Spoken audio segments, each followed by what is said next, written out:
Dan sehari sebelumnya ada momen pertemuan penting antara Ketua Umum PDI Perjuangan Megawati Soekarno Putri dan Presiden Jokowi di Istana Merdeka.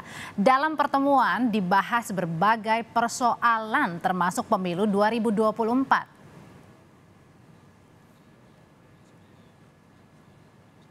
Membahas soal pertemuan Ketua Umum PDI Perjuangan dengan Presiden Jokowi, saat ini kami sudah bersama dengan Ketua DPP PDI Perjuangan Nusirwan Sujono dan Direktur Eksekutif Carta Politika Yunarto Wijaya. Selamat petang Bapak-Bapak. Selamat petang. Sambil menunggu Pak Irwan, saya ke Mas Toto dulu. Mas Toto, selama pertemuan 3 jam, Bu Mega dengan Pak Jokowi bahas pemilu, salah satunya bahas juga soal Capres? Iya, kita nggak bisa menduga ya, tetapi memang yang membedakan kan adalah sebelum pertemuan ini kita tahu ada pertemuan batu tulis dan biasanya kita bisa menangkap dari apa yang disampaikan oleh Pak Sekjen ya, dalam hal ini Mas Hasto. Dalam keterangan pers yang kita baca kan terlihat sekali ada pernyataan eksplisit dari Mas Hasto terkait kalimat mengenai masa depan politik. Lalu kemudian juga terkait politik menuju 2024. Jadi dan kita tahu juga semakin dekat waktu dibandingkan dengan pertemuan batu tulis dengan nanti pendaftaran di KPU, kita tahu dari kubu lain koalisi juga sudah terbentuk. Jadi tidak salah kalau kita menafsirkan bahwa pertemuan tadi berbicara juga mengenai pencalonan presiden dari PDI Perjuangan atau bahkan mungkin lebih luas berbicara mengenai nama dan berbicara mengenai koalisi seperti apa yang akan dibentuk.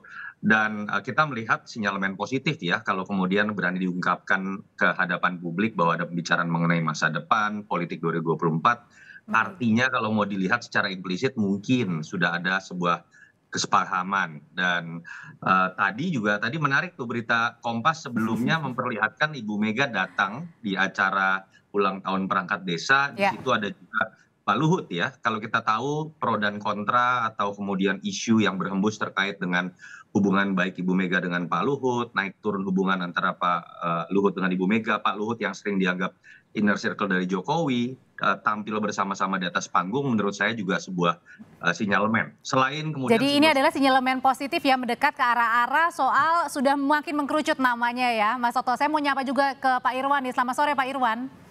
Selamat sore, mohon maaf ya. Nggak apa-apa. Pak Irwan, jadi pertemuan selama 3 jam, 2 jam katanya tatap muka aja berdua sama Pak Jokowi dan Bu Mega. Jadi di situ isinya semakin memantapkan nama Capres PDIP.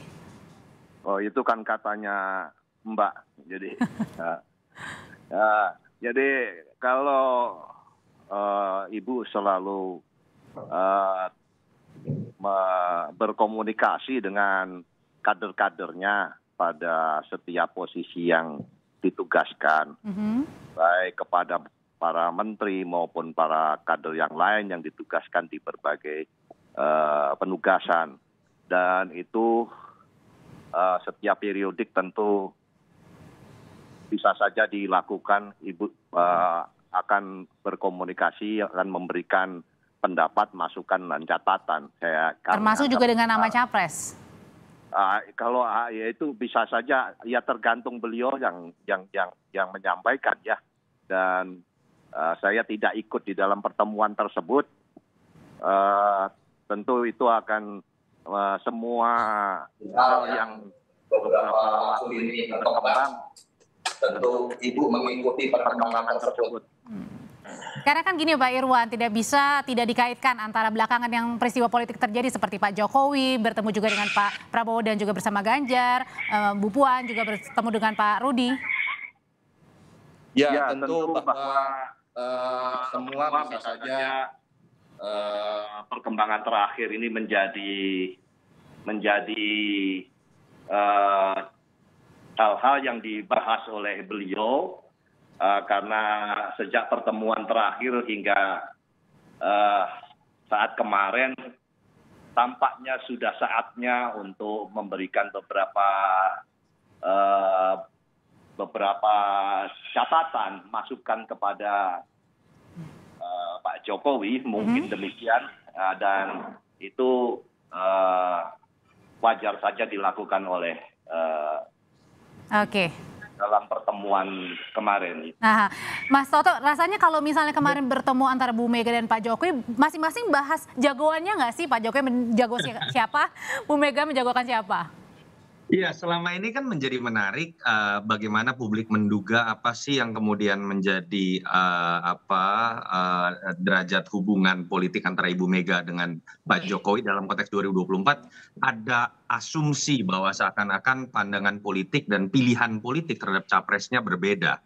Tapi, saya pikir itu semua kan asumsi ya, ketika misalnya ada yang mengasumsikan Ibu Mega pasti memilih anaknya, kita tahu juga, Mhm. pendekatannya emosional dan kita tahu juga itu misalnya bisa terbantahkan 2014, Ibu Mega bahkan mengalahkan dirinya sendiri misalnya.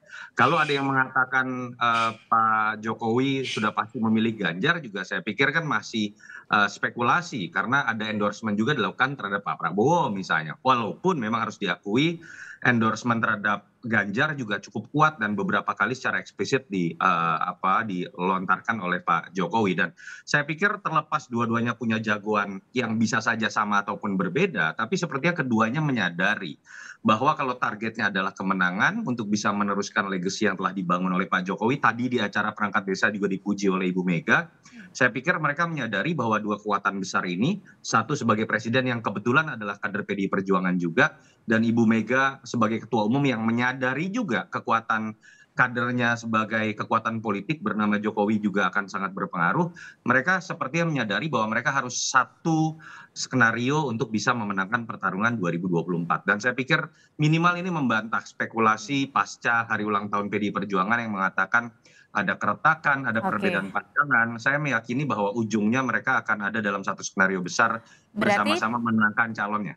berarti dalam kalimat sederhana yang diangkopkan oleh Mas Toto adalah ada peran besar ya Pak Jokowi untuk memilih nanti bersama dengan Bu Mega capres dari PDIP. Betul begitu, Pak Irfan? Mau tidak mau, narasi Ya, besarnya itu kan, berbicara mengenai melanjutkan legasi yang sudah dibangun oleh kader PDI Perjuangan yang menjadi presiden. Walaupun Pak Jokowi tidak punya hak apapun dalam konteks keputusan Kongres menentukan calon presiden, pasti dia akan menjadi pihak pertama yang akan dimintai masukan untuk kemudian Oke, saya memilih seorang tanyakan calon presiden. ke Pak Irwan.